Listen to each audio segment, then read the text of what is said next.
দেশ মাতা বলা হয় গোল্ডা মায়ারকে, প্রেসিডেন্ট গোল্ডা মায়ারকে। ঠিক এইখানেও তিনি হচ্ছে গোল্ডা মায়ারের মতো একজন আয়রন ফিস্ট লেডি। আমি শ্রদ্ধায় এখনও আমি অন্তরের অন্তঃস্থল থেকে বিগলিত হয়ে যায় খালেদা জিয়ার কথা মনে পড়লে। খালেদা জিয়াকে আমি বাস্তবর্থে প্রচণ্ড শ্রদ্ধা করি তার ব্যক্তিত্বের জন্য, এবং কখনো অনৈতিক অনেক কিছুর সাথে তিনি আপোষ করেননি। তাকে যে বলা হতো ইতিহাসে, এই বাংলাদেশের ইতিহাসে যদি লেখা হয় তাহলে খালেদা জিয়া যে আপোষহীন নেত্রী, সেটা ছিল একমাত্র এই খালেদা জিয়া।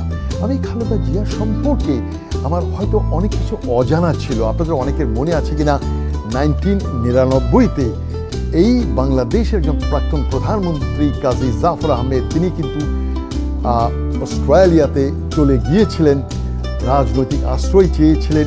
তার যে রাজনৈতিক আশ্রয়ের যে দরখাস্ত, আমি তার উকিল হিসাবে আমি প্রাথমিক যে কাজটা আমি শুরু করেছিলাম, তখন উকিল আর মক্কেলের যে সম্পর্ক, তার আমাদের কাজী জাফর আহমেদের সাথে আমার সাথে সম্পর্কটা ছিল উকিল মক্কেলের সম্পর্ক ছিল না, বরং আরও ঘনিষ্ঠ বা এর চেয়েও অতিরিক্ত কিছু ছিল।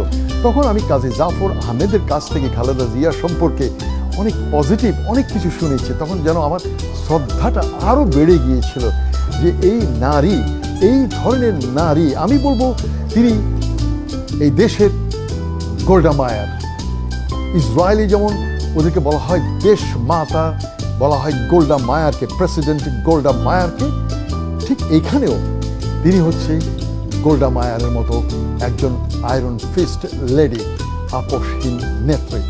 খালেদা জিয়া যদি সুস্থ থাকতেন শারীরিকভাবে, আমি ব্যক্তিগতভাবে আমি বলতাম যে খালেদা জিয়া আবারও রাজনীতিতে আসুক, এই দেশের হাল ধরুক মাহাতির মোহাম্মদের মতো, যিনি তার একদম বৃদ্ধ বয়সেও আনোয়ার ইব্রাহিমের সাথে আপোষনামা করে কিছুদিন মালয়েশিয়াকে আরেকবার একটু উনি প্রশাসনের দায়িত্ব নিয়েছিলেন।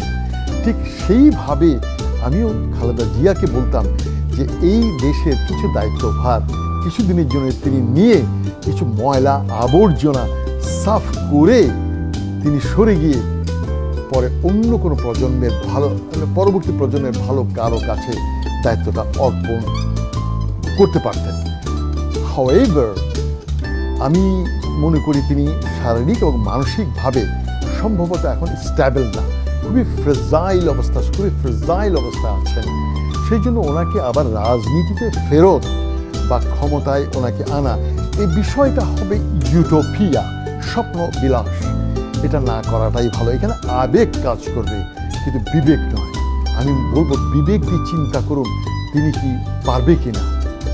তো সেজন্য কিন্তু যদি পারতেন, আমি কাজী জাফর আহমেদের কাছ থেকে এই মহিয়সী নারী সম্পর্কে যা শুনেছি, আমি শ্রদ্ধায় এখনও আমি অন্তরের অন্তঃস্থল থেকে বিগলিত হয়ে যায় খালেদা জিয়ার কথা মনে পড়লে।